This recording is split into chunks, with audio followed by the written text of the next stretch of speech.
Ancient Egypt. A rich history that lasted for over 6,000 years. And the lives and deaths of its leading characters still fascinate us today. We come to museums like this one to get a real sense of the grandeur of ancient Egypt. Monumental statues to monumental men. But when we start to look around at the faces here, they are just that, men. So where are all the women of ancient Egypt? Well, of course, the most famous is Cleopatra the Great. But then we have to go from the sublime to the ridiculous, from the monumental to the tiny, because most of the images we have of the great woman are in coin form. But what about all the great women who came before Cleopatra? I want to find out who they were. If you know where to look, the story of ancient Egypt is also the story of extraordinary women who left behind an extraordinary legacy. Here she is, Arsinoe, Pharaoh, the goddess. Ancient Egypt was a society in which women had more rights than anywhere else in the ancient world. And I'm going to be looking at 4 of my favourite women of power. Each one a trailblazer, who in different ways paved the way for the rest. The venerated mother. Might look like a hole in the ground, but this is where it all began. The powerful leader. Look at me, I am a pharaoh. The perfect diplomat. Not only beautiful, this woman was pretty clever too. And Cleopatra's globally minded role model. She knew that knowledge really was power. Together they created a legacy of female authority that would influence not only Cleopatra, but generations to come. These women were incredible role models to all of us, even in the modern world. And by telling their story, I'll be taking a fresh look at this great civilization through the eyes of the other half of ancient Egypt. It's women.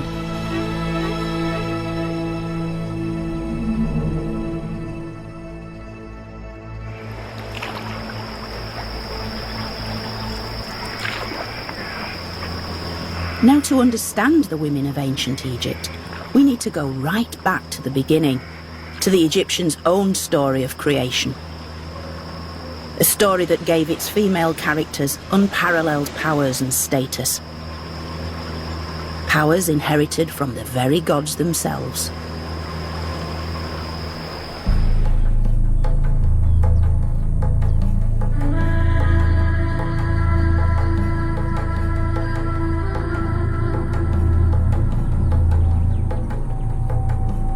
Now, the ancient Egyptians had countless versions of the creation story, but most of them centred on their very distinctive environment and the life-giving waters of the wonderful River Nile.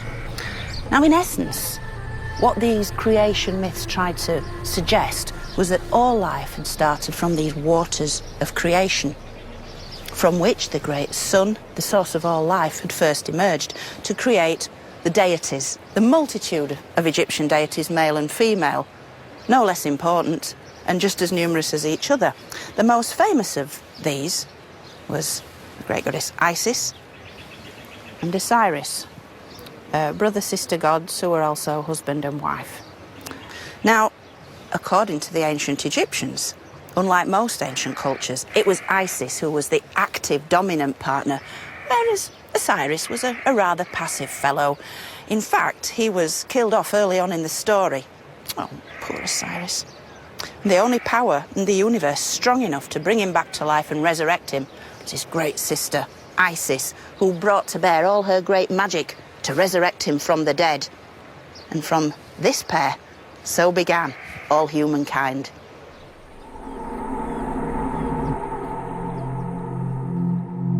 Such stories of Isis, this powerful mythical woman, are in many ways key to understanding how women had such prominence in Egyptian life.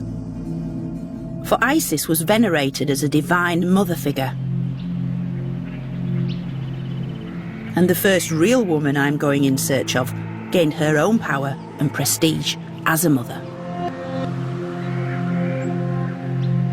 She lived in the early time of the pharaohs, known as the Old Kingdom, more than 4,500 years ago.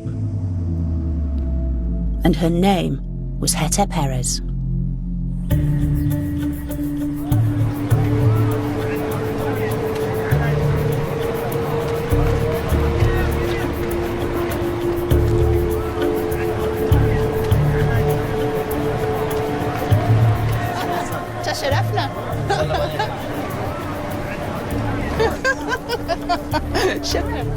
For the ancient Egyptians, death was simply a transition to the afterlife, into which the soul would need to be reborn.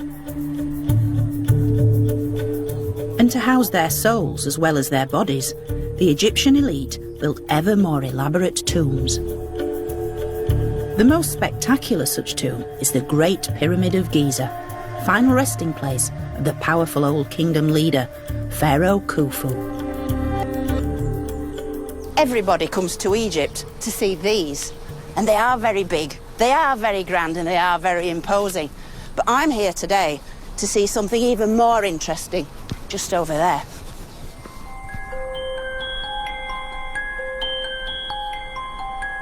I'm looking for the tomb of Khufu's mother, Queen Hetep-Heres.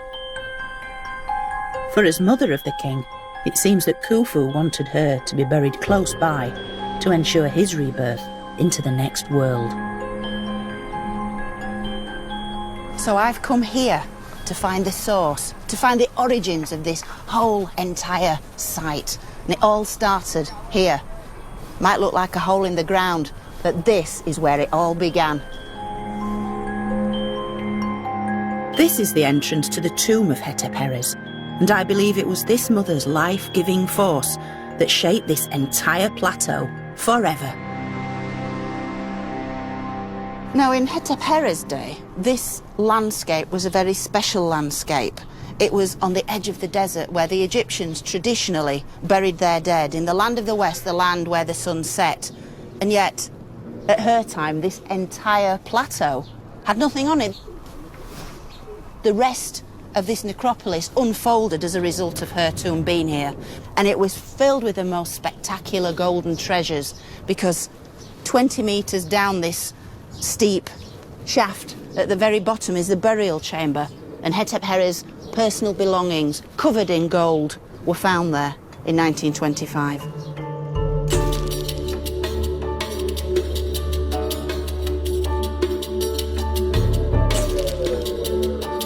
Hetep-Heres' tomb is the oldest intact royal burial ever found, predating the tomb of Tutankhamun by 1,300 years.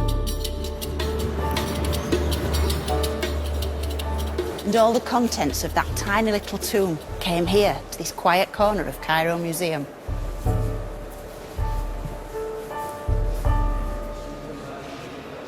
This is surely the ultimate in flat-pack furniture. This is the bedroom suite, if you like, of the great Queen Hetep-Heres. It's absolutely stunning. We've got her bed, her silver headrest, one of her gold thrones, and all manner of gold-covered boxes. And among these boxes, a unique collection of jewellery was found. These spectacular silver bangles which she would have worn up each arm. These are bespoke, and if you look very carefully, you can see they're all slightly different sizes. They start off quite large, and then they get increasingly smaller towards the wrist. They would have fitted no one else, and these are kind of made to measure, just to fit her, just to fit the great queen. It's absolutely extraordinary to think that this is like 4,500 years old.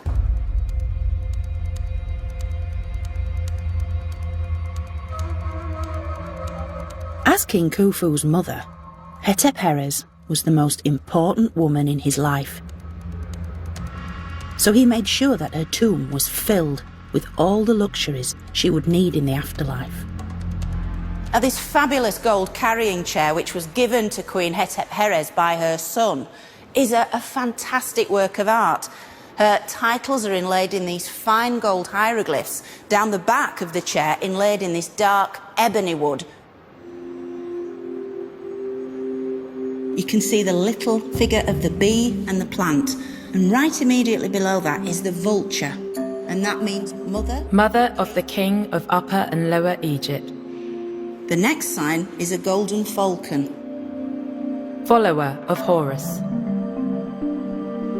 And then scroll right down through all these wonderful titles that Hetep held in her lifetime. Overseer of the affairs of the palace. She whose every command is carried out. Daughter of the god's body. And the last 6 hieroglyphs gives the name Hetep, the woman herself. And in the very final hieroglyph, that's the so-called determinative, which shows her enthroned, and we come face to face with the woman herself.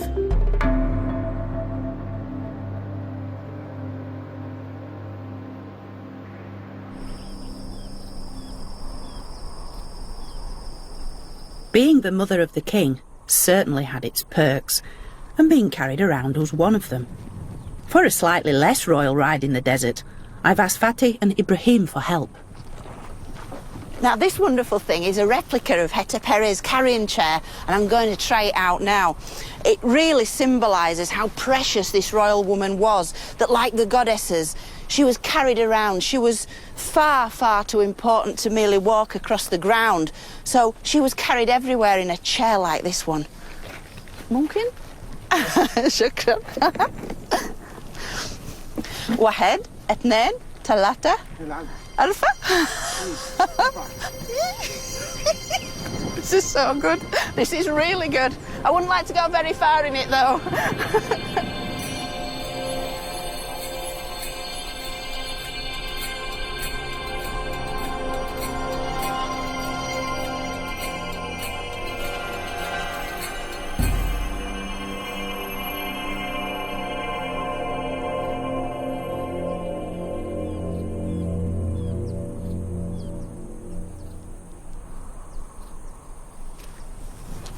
Now, although in many ways Hetep was the source of everything here, she was only ever the king's mother. She may have given birth to him, guided him throughout his life, and enabled him to enter the next world. But she was only ever royal mother, unlike my next mighty woman of power, the ultimate Egyptian pharaoh. Move forward over 1,000 years to my next choice, another great royal woman destined to become one of Egypt's greatest pharaohs. Her name was Hatshepsut.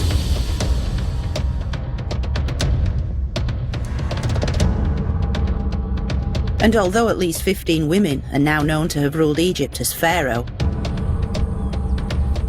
Hatshepsut would really make history as both a monumental builder and a royal warrior.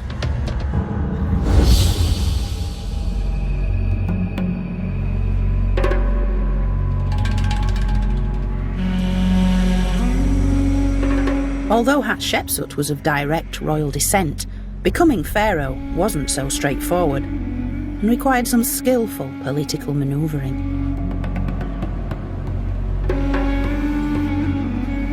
At the death of her husband, the reigning pharaoh, her stepson and heir to the throne was too young to rule, so Hatshepsut ruled on his behalf and was eventually crowned king. But how did she hold on to her power?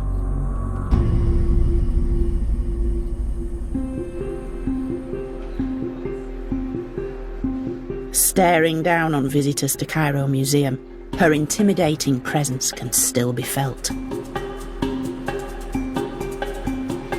All pharaohs had to look the part, but it was especially important for a woman to project herself as the perfect leader. It's all about how you looked. If you looked like a pharaoh, you were a pharaoh. You took on the attributes of a pharaoh, and that's exactly what Hatshepsut's doing here.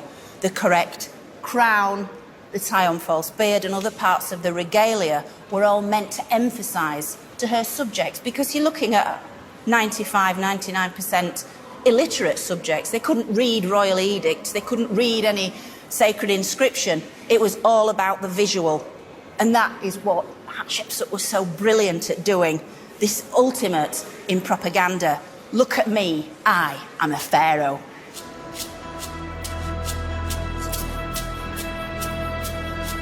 Wearing a tie-on false beard was considered a divine attribute of the gods. All pharaohs had one, and Hatshepsut was no exception. But she didn't confine such visually dazzling statements of power to her own appearance. I'm travelling to Hatshepsut's power base, 500 kilometres south of Cairo, to Thebes, modern-day Luxor.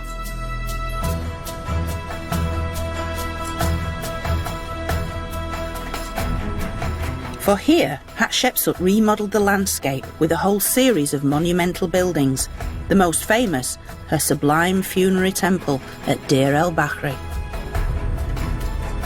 Known by its ancient name, the most sacred of sacred places, the temple is one of Egypt's most spectacular buildings, the ultimate eternal monument.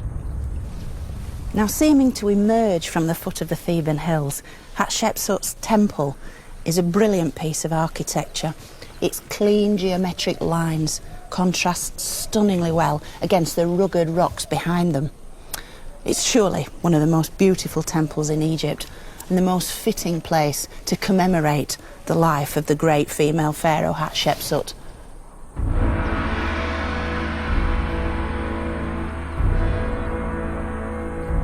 The setting of the temple is indeed awe-inspiring.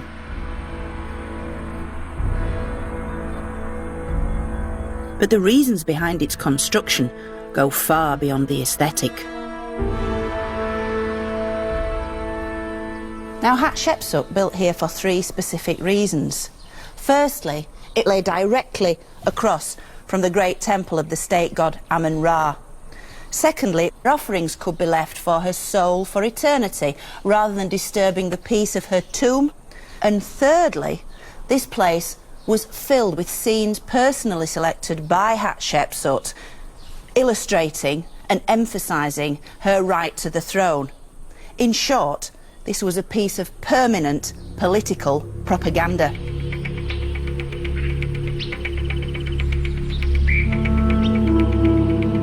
But Hatshepsut wasn't just a builder. She was also a military commander, twice leading campaigns herself against Egypt's enemies in Nubia. And some of the offerings discovered at Deir el-Bahri hint at Hatshepsut's military capabilities. She led her troops into battle on at least 2 occasions. Texts describe her as a conqueror, she who will be a conqueror, flaming against her enemies. This very special thing.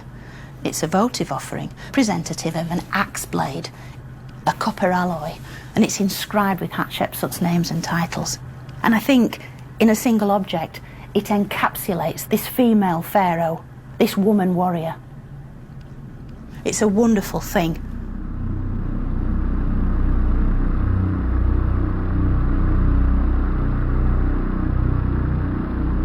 Having proved her military skills, Hatshepsut turned her attention to securing the nation's peaceful prosperity.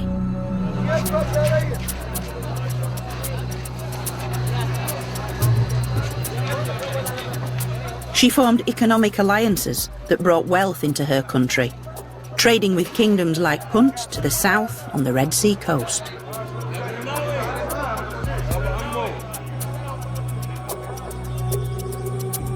Now, Hatshepsut certainly expanded Egypt's trade routes and initiated commerce on a large scale. She also reopened the very lucrative trading routes with the land of Punt down the Red Sea coast.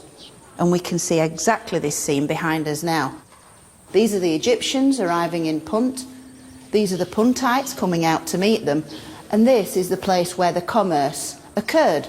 It's a small, low chest on which the Egyptians have placed all the valuable goods, the beads, the bangles, the metal weaponry, with which they're then going to trade with the Puntites for this most precious of commodities, that kind of red dome shape, that's actually a huge pile of myrrh resin.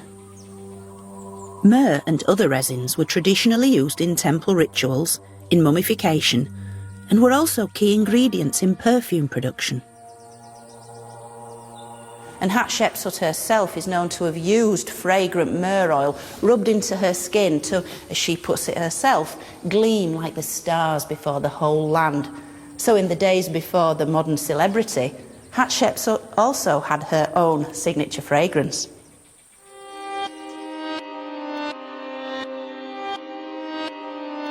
The details in such scenes certainly help piece together how Hatshepsut managed to hold on to power for over 20 years. But through one intriguing object, I can even experience a little bit of time travel. That's quite amazing. This small alabaster vessel still has its original contents after almost 3,500 years. And her names and titles are again inscribed on the front. But look inside. It's the actual imported resin. This is the stuff that's referred to on the walls at Deir el-Bahri. And here it is. It's amazing. It's as if we can smell the past. We can't just see it. We can't just read the words. It's contained in this very vessel.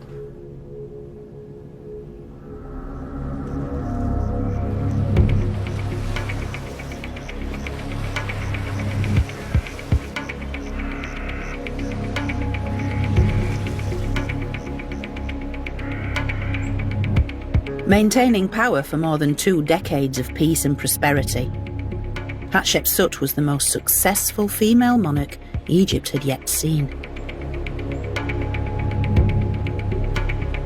And she had proved beyond doubt that an effective leader didn't have to be a man.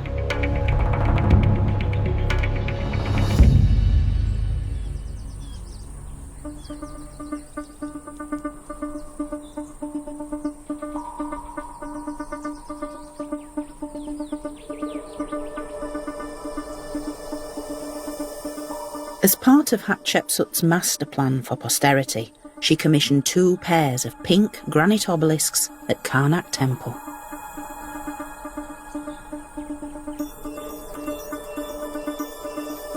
At almost 30 metres high, this one is the tallest still standing anywhere in Egypt. In her own words, she tells us why she wanted to set up such striking monuments as a tribute to her father, to the one who made me, she says. And by father, she didn't mean her natural parent, but Amun, the king of the gods, to whom this whole temple is dedicated. Their tops would have been capped with electrum, which is a blend of gold and silver. And the idea is they acted as a kind of esoteric lightning rod to catch the very first rays of the sun at dawn, to transmit that solar power down here into the heart of Karnak Temple, where it could then be redistributed for the good of Egypt.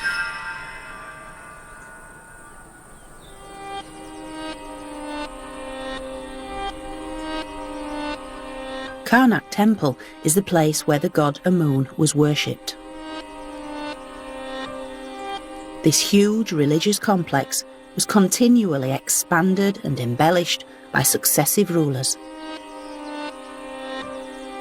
And Hatshepsut made sure that she paid tribute to the king of the gods in the grandest of styles. This is the Red Chapel of Hatshepsut. This shrine was known as the place of the heart of Amun, the state god, and lay at the very centre of his great temple, Karnak. It was kind of like a sacred garage, which housed the sacred bark or boat on which the god's statue stood and would have been paraded around in procession, as we can see here on these wall scenes behind me.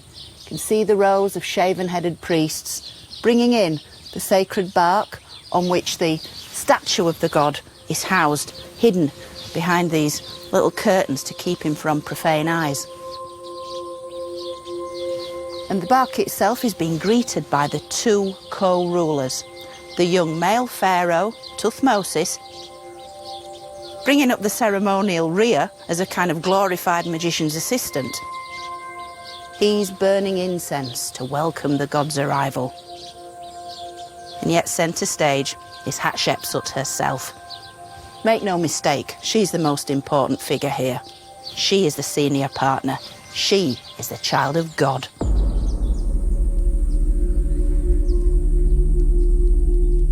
Through such lavish endowments, Hatshepsut was demonstrating her veneration to Amun.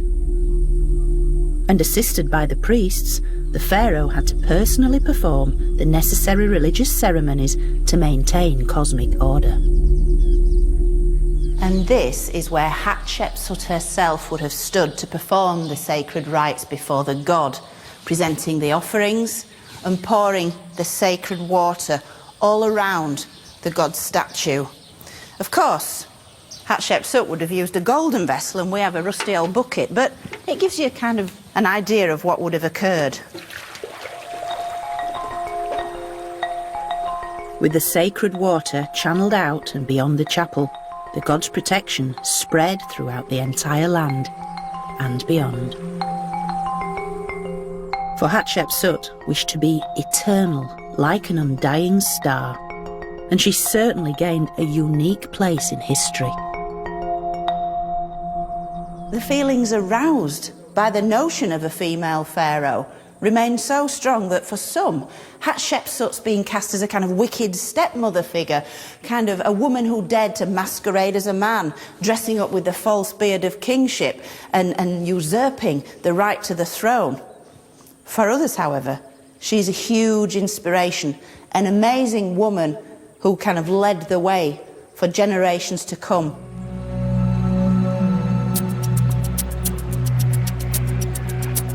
Hatshepsut's reign had been a triumph, and yet, at her death, her stepson took sole power, and for now, female rule was over.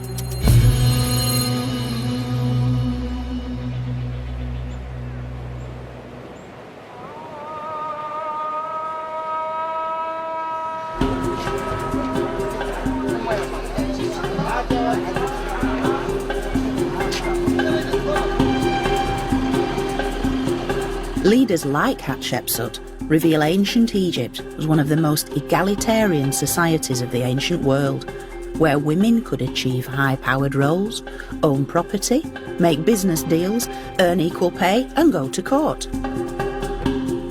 It may all sound reasonable now, but it was highly unusual back then.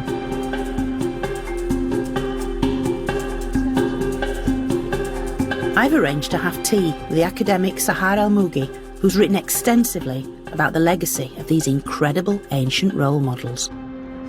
Tell me, Sahar, in terms of the female rulers of ancient Egypt, when you were growing up, was it easy to find out about them, about their legacy? Because I know there's very little in the Egyptological literature about them. They seem to have been swept very much under the academic carpet. But what's the situation in Egypt? Was it different for you? I grew up not knowing about those women, except in bits and pieces, in boring history books at school. In the process of writing, I was like getting to know my mothers and grandmothers. And that's why in my writings, those female goddesses come back to life as inspiring figures. The amount of power that I received from knowing about them through my own eyes, it was immense. It was magical. It was like, wow, this is where I come from.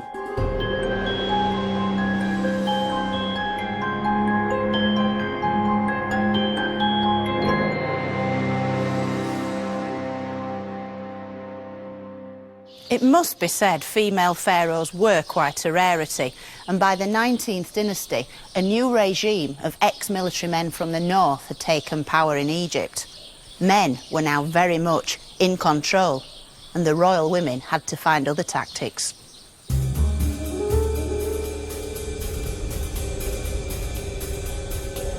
Around 150 years after the death of Hatshepsut, my next woman used diplomatic skills to assert herself at the heart of Egyptian politics. Her name was Nefertari. Meaning the loveliest one of all, Nefertari was not only beautiful, she was also one of Egypt's most gifted queen consorts.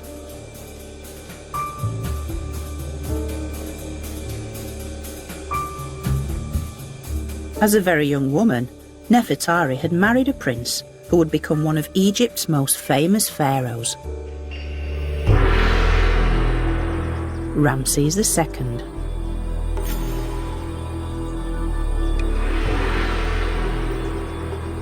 And it's quite impossible to go anywhere in Egypt without bumping into him. For he ruled longer, built bigger, and certainly boasted more than almost any other pharaoh.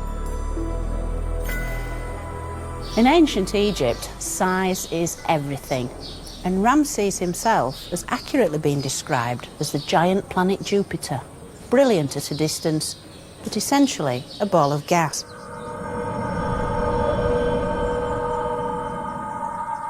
And this really cuts to the heart of his policy of quantity over quality. The bigger, the better. And this is wonderfully expressed by this statue here. We can see Ramses on a colossal scale, while even his favourite wife, Nefertari, clutches at the back of his leg, not even as high as his knee. So in order to find out more about her, we have to travel beyond Egypt's traditional boundaries.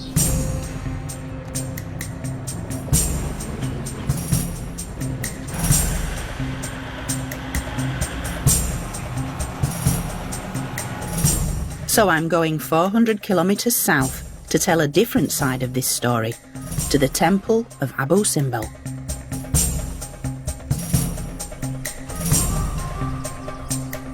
As one of the most monumental examples of pharaonic might, it was built on the border with volatile Nubia and was designed to strike fear and respect into all who sailed past along the Nile toward Egypt.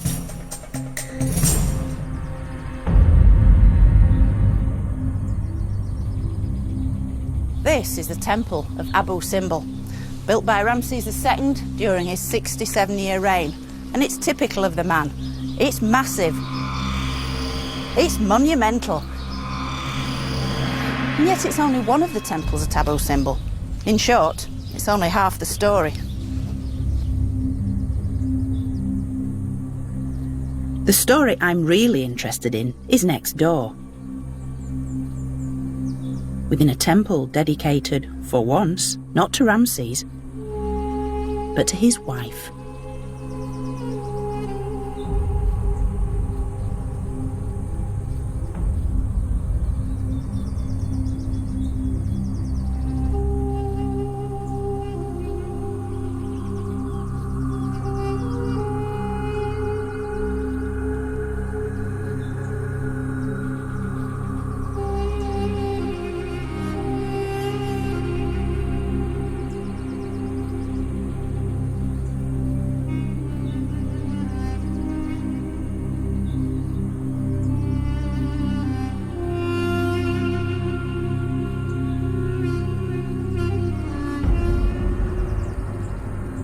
And here she is, the great queen Nefertari, standing a colossal 33 feet tall.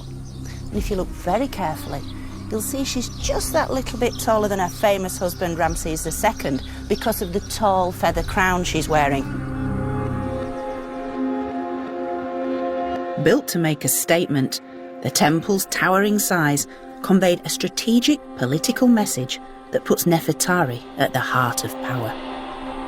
And so for Ramses to erect these massive statues of his wife, he's really bringing into play every force at his disposal, including the good lady wife, the little woman at home, quite literally, but out here in Nubia, in the wilds of this desert landscape, these volatile tribespeople. He needed her help, and she was a very potent force. Her colossal, striking image reveals that Nefertari was the ultimate trophy wife. صباح الخير. صباح الخير. Welcome. شكرا.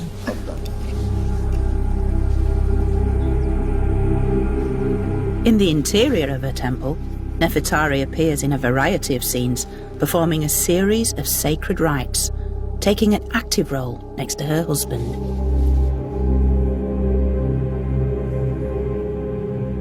She's got her arms raised. She's encouraging her royal husband Ramses, who's in that classic pose of an Egyptian pharaoh, smiting the enemy. Basically, this is a state execution. They cower at his feet. He holds them by the top of the head with the hair, and once they're in that position, he brings the weapon down on their head, literally bashes out their brains. And all the while, Nefertari on the sidelines as a kind of royal cheerleader, if you like. Two sides of the same coin, but of no less value than a husband. It's a very, very potent scene. There is definitely no doubt that this was a royal double act.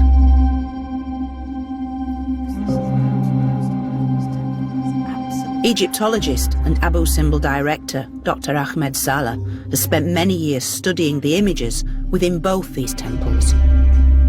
Is there enough information in the evidence we have to try and get an understanding of what they were like as a couple? He loves her very much.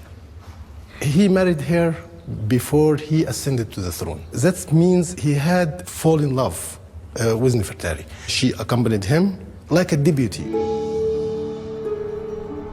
Yet it seems that when Nefertari sailed this far south, her health was fading fast. The sad story here is Nefertari didn't see her temple. She was sick. She staying in the boat. Maybe she can see the statues of her outside, but she didn't come to inside her temple. What a shame she could only view the exterior. At least she saw her statues. This is a sad story. It is a sad story. Yeah, I think this is the last time of Nefertari.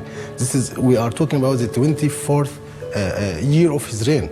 This is the last year of Nefertari, because when she go back to Thebes, I think she died and she buried there.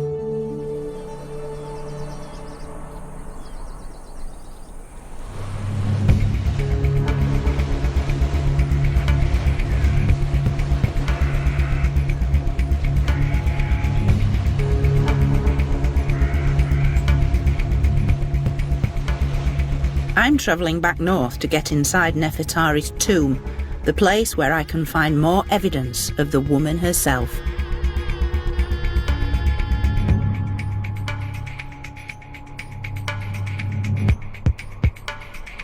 Located in the Valley of the Queens, its scenes are so delicate that access is limited. I've just been given permission to personally unlock the tomb of Nefertari, the great royal wife of Ramses II, and I'm really excited because this is an absolute gem of a tomb. I've only ever seen it once before when I was much younger, so this is going to be a rare treat. That is a big key. Oh my word.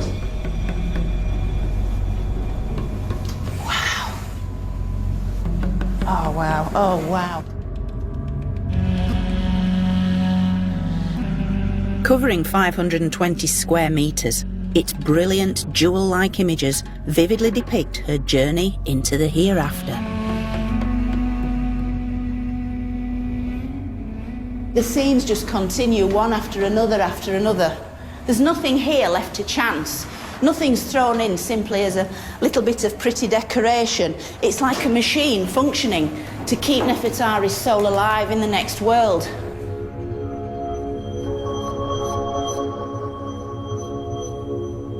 Great attention was given to her appearance.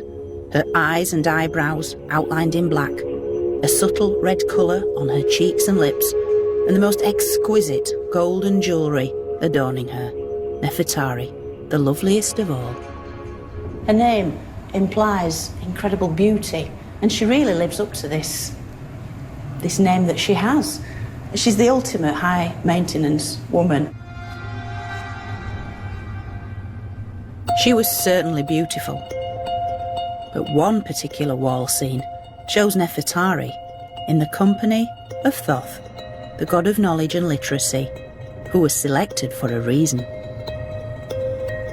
We come to this wonderful scene which really ties in to what we know about Nefertari in life. Nefertari's chosen to have the weighing of the heart, the judgment of the dead scene from the Book of the Dead, written out but illustrated in a rather unique manner, because here she is. She's having herself in the guise of a devotee of Thoth, the ibis-headed god of literacy and writing. And the emphasis on writing can be seen on the scribal palette, which stands between Nefertari and the god Thoth. And there she's presenting herself before Thoth. She says, I am a scribe. I am a scribe. That's quite an emphatic statement. Not only beautiful, this woman was pretty clever too. As a royal wife, she would of course have had scribes to write on her behalf. But being able to read and write hieroglyphs was then regarded as the ultimate in academic achievement. And Nefertari made sure that her credentials would be clearly portrayed for posterity.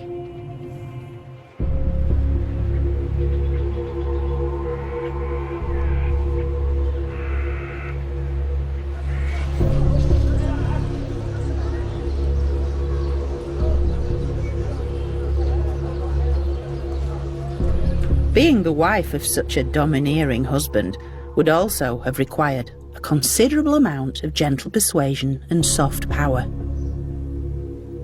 Skills best shown in diplomatic correspondence exchanged with Egypt's great rivals, the Hittites of Anatolia in modern Turkey.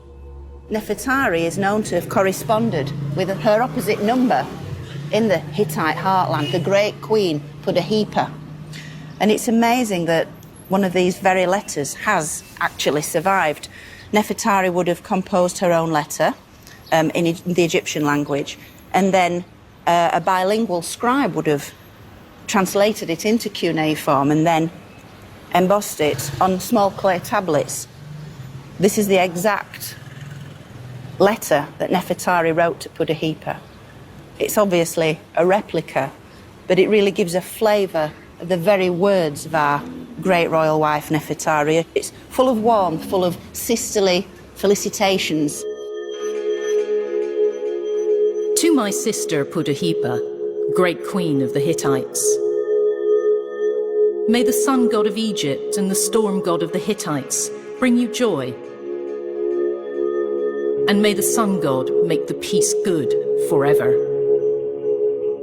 And at the very end is this very touching reference to the greeting gifts she's sending the Hittite queen. I've sent you a greeting gift, my sister. For your neck, a necklace of pure gold, and some coloured linen to make a royal robe for your husband, the king. Sending such greeting gifts to the monarchs with whom you corresponded played a crucial role in the diplomacy of the ancient world. If we actually look at Nefertari's ear, we can see something which encapsulates this idea. Because regardless of all the gold, all Egyptian royals were dripping in gold. Everybody knew that gold was as common as dust in Egypt. You only have to pick it up, wrote the ancient correspondents. But in Nefertari's ear is a silver earring, of far more value. Not only that, it isn't even an Egyptian earring. It's a style of Greek earring, because these silver pieces of jewellery were sent to Nefertari from the Aegean area. So in faraway Greece, they knew about Nefertari, and these earrings were sent to her, and she wore them with great pride throughout her life. So there's rather more to this jewellery and frocks business than at first meets the eye.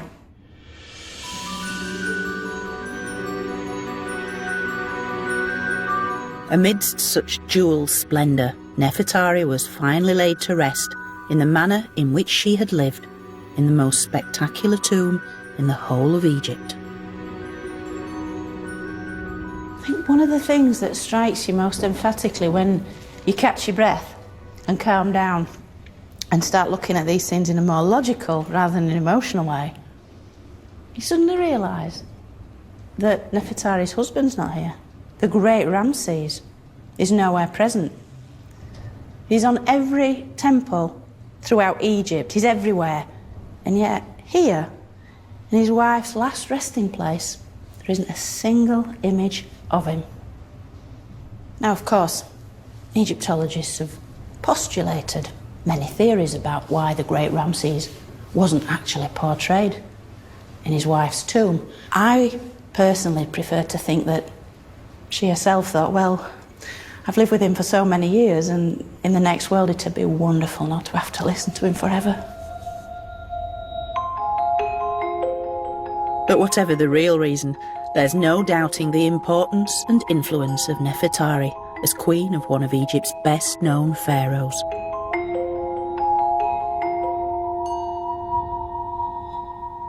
Yet despite Nefertari's best diplomatic efforts, Egypt's political fortunes were soon in sharp decline. Amidst rampant inflation and official corruption, a long series of ephemeral rulers proved completely incapable of defending Egypt's borders from wave after wave of foreign invaders throughout the first millennium BC. And the most successful of these were the Macedonian Ptolemies, who would change Egypt's fortunes forever.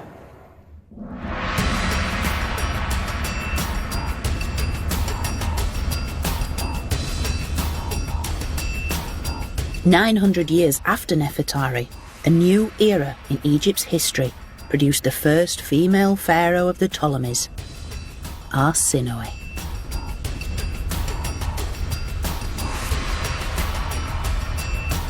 She capitalised on the success of the women rulers who'd gone before her.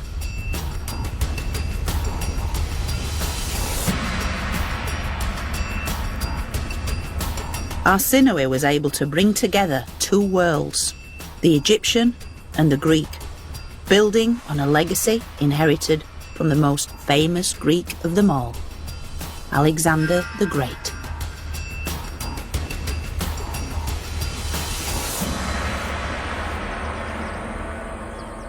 Everybody's heard of Alexander the Great, who invaded Egypt in 332 BC and was crowned pharaoh, as shown in repeated scenes here. Alexander was then succeeded by his rumoured half-brother Ptolemy, whose dynasty then went on to rule Egypt for the last 3 centuries BC. Ptolemy in turn was succeeded by his extraordinary daughter Arsinoe, whose spectacular achievements were very consciously modelled on those of Uncle Alexander. Born in Egypt, the teenage Arsinoe was sent to Greece for an arranged royal marriage.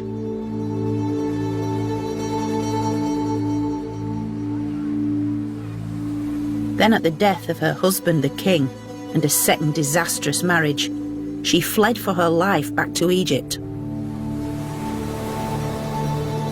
But having acquired a taste for power, Arsinoe persuaded her younger brother, the pharaoh, to marry her. He would be her route to the crown. In one move, Arsinoe became ruler of two worlds, Egypt and the Greek Mediterranean.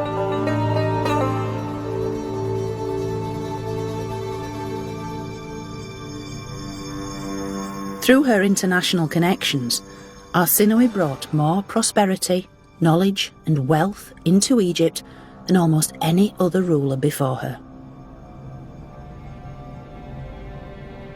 The bronze figure is all very interesting because you have Arsinoe almost giving the queenly wave, if you like, a very regal posture. She's striking. But look what she's carrying in her left arm. It's a cornucopia, which is a kind of Greek pointed vessel, but within it, all the bounty, the fruits, the flowers, the wealth of Egypt. And there isn't just one cornucopia, but two. She's bringing double the amount that anyone else can possibly bring.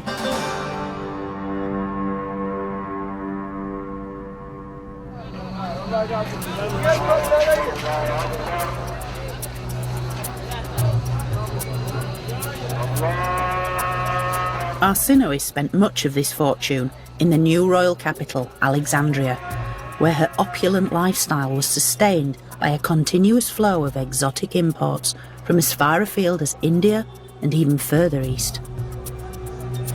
And as goods like ivory, silk and jewels poured into the country, the rest of the population thrived too, as Egypt became the greatest marketplace on earth. Maselke?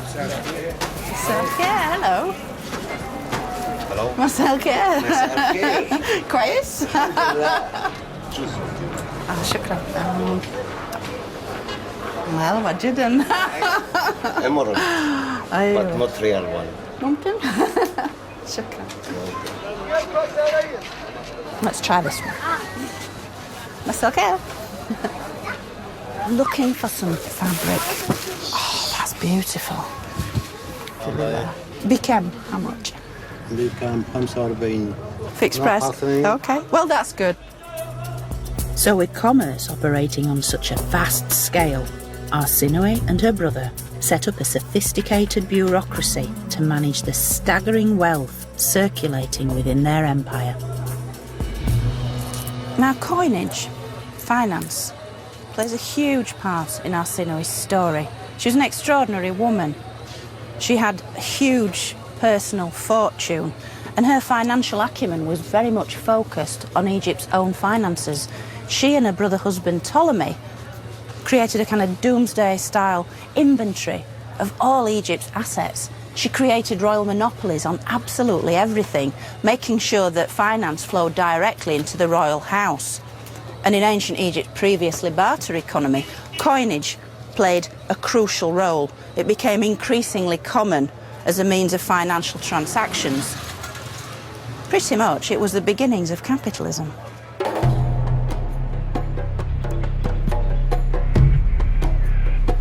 Under Arsinoe, Egypt was once again a land of plenty and wealth. And yet her coins had another very useful purpose, as a means of circulating her agenda. This coin shows Arsinoe wearing the Greek diadem crown and a veil over carefully styled hair pulled back into a bun. At first appearance, the epitome of a standard Greek queen. This is the perfect portrait of an elite Greek matron. Very respectable looking, very well coiffed, very well dressed.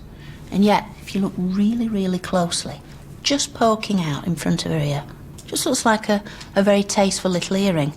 But it's actually a ram's horn. It's the ram's horns of Alexander the Great. Arsinoe is using this very, very subtle device to say, I am the successor of the great Alexander.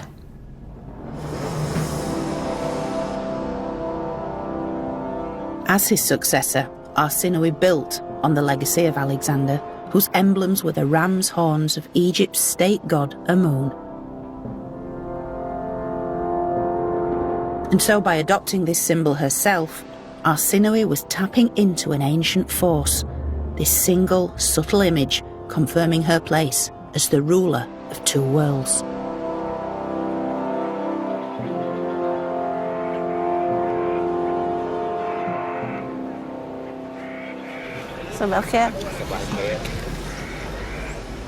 Almost 200 kilometres south of Luxor, a remarkable site on an island in the middle of the Nile gives a real sense of the power at Arsinoe's disposal.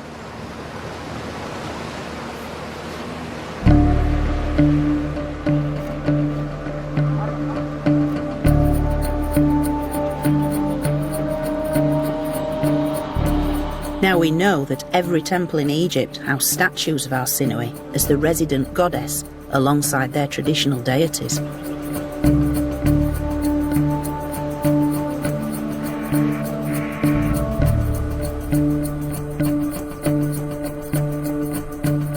But at Philae, she was also worshipped as the equivalent of Isis herself, the mother of all gods.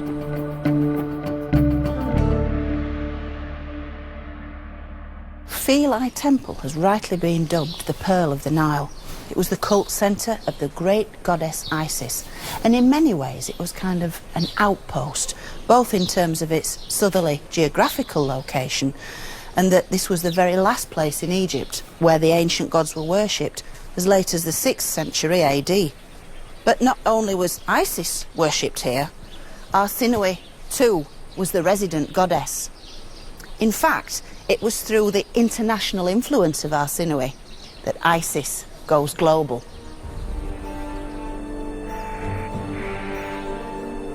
Arsinoe's desire to be seen as the active goddess Isis sent a very clear message to her subjects.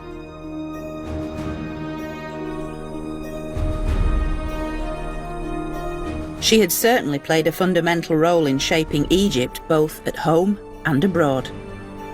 But Arsinoe's many achievements were only possible because of the countless generations of incredible women who'd gone before her. And it's in one specific image she paid permanent tribute to all of them. Follow me this way. Here she is, Arsinoe, Pharaoh, the goddess. She's got all her regalia on that emphasises just how much power this woman has. And it's the crown, the focus of so much recent research that can tell us so much. We can even deconstruct it to tell Arsinoe's full story. If we start with this crown, this is the red crown. It represents northern Egypt and very much embodies the idea that Arsinoe ruled from the royal capital Alexandria on Egypt's northern coastline. Next of all, we have the two tall feathers at the top and the cow's horns, as worn by the great royal wife Nefertari, wife of Ramses II. And then we move on to the twisted ram's horns. Of course, various forms of ram's horns are associated with the great state god Amun-Ra, a favourite deity of Hatshepsut. And finally, at the very heart of this very special crown, the sun disk, the great creator of all life, takes us right back to the Pyramid Age and Hetep-Heres, the Queen Mother. So by taking on this crown, Arsinoe is telling us she's taking on the accumulated powers of all these great women who were in power in Egypt from so many centuries before her. It's a wonderful thing.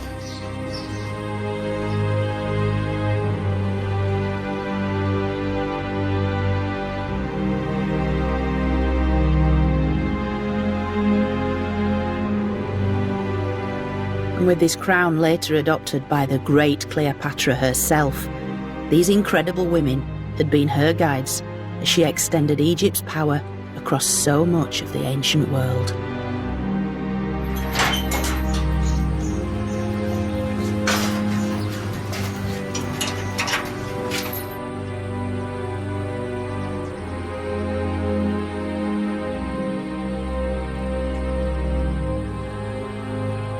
Now, I must say this journey for me has been an incredible opportunity to engage with ancient Egypt in a new and very fresh way.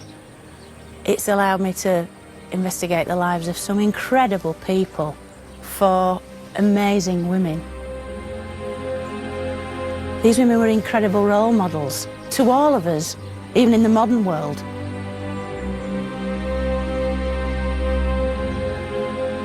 They were lovers, mothers, queens, goddesses, pharaohs.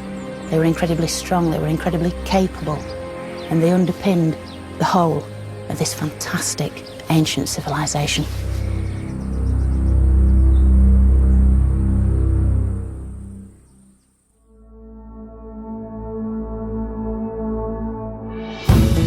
Dubbed by critics as weathermen, their invention helped win the Battle of Britain.